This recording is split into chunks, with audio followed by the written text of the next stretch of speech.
Cher peuple malien, il y a un an, Chris Yapi vous mettait en garde. Dites-nous, n'avait-il pas raison? Réécoutez ces vérités immuables.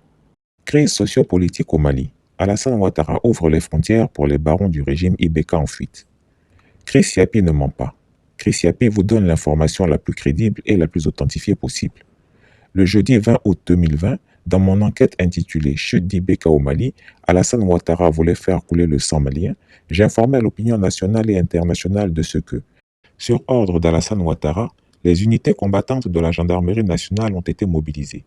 Le commandant supérieur de la gendarmerie, le général Touré Apalo Alexandre, a fait décoller un détachement de gendarmes, à savoir des éléments des escadrons de Bouaké, de Ferké et d'Odiéné. Ces gendarmes ont été mis en route dès hier après-midi pour la frontière nord-ouest de la Côte d'Ivoire. Ils sont chargés de renforcer les militaires déjà déployés sur place et de sécuriser la frontière Côte d'Ivoire-Mali. Ceci est la mission officielle. Mais ce détachement a une mission officieuse également. Être un dispositif d'escorte armée pour tous les proches du président Ibeka qui arriveront par voie terrestre à la frontière pour regagner la Côte d'Ivoire, leur nouveau point de chute. En effet, plusieurs proches parents et collaborateurs de l'ancien président malien ont appelé en Côte d'Ivoire pour venir s'y réfugier. Et les gendarmes devront aller les chercher et les conduire à Abidjan, où ils seront en sécurité. Les faits sont en train de se dérouler comme Chris Yapi les avait annoncés. Comme chacun sait, suite à la crise sociopolitique au Mali qui s'est achevée par la chute du régime du président Ibrahim Boubacar Keïta, le gouvernement ivoirien a rapidement pris la décision de fermer officiellement les frontières terrestres et aériennes entre la Côte d'Ivoire et le Mali. Il a annoncé également l'arrêt de toutes les transactions économiques et financières en direction du Mali. Au-delà de cette attitude de fermeté et d'inflexibilité se cachent de basses manœuvres. En effet, alors que les frontières sont censées être hermétiquement fermées, le gouvernement ivoirien procède à des opérations clandestines d'exfiltration des familles des autorités du pays voisin, ainsi que de celles des diplomates ivoiriens en poste à Bamako. Dans la nuit du 18 au 19 août 2020, quelques membres du corps diplomatique ivoirien ont pu franchir la frontière terrestre avec leurs familles. Plusieurs membres des gouvernements précédents d'Ibeka ont également fait évacuer leurs familles en Côte d'Ivoire.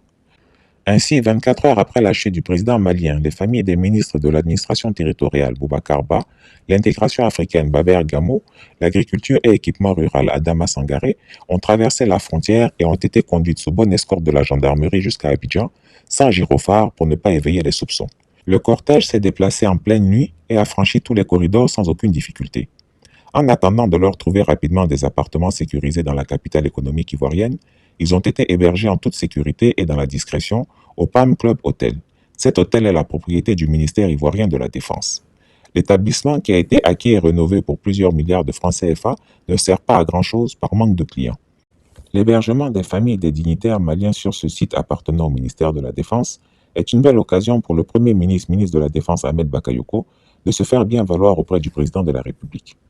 À ce moment-là, le commandant supérieur de la gendarmerie, le général Touré Apalo pour sa part, avait laissé des instructions au lieutenant-colonel Kone Sona, commandant de la première légion de gendarmerie mobile, de faire garder cet hôtel jour et nuit par des éléments en tenue civile le temps du séjour des autres Maliens.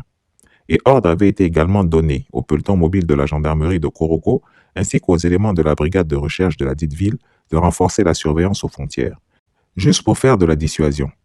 L'on constate donc qu'au moment où Alassane Ouattara se faisait le chantre inflexible de la défense des décisions de la CEDEAO concernant le Mali, il était le premier à violer les dites décisions en ouvrant ses frontières aux barons du régime déchu pour qu'ils puissent venir se réfugier en Côte d'Ivoire.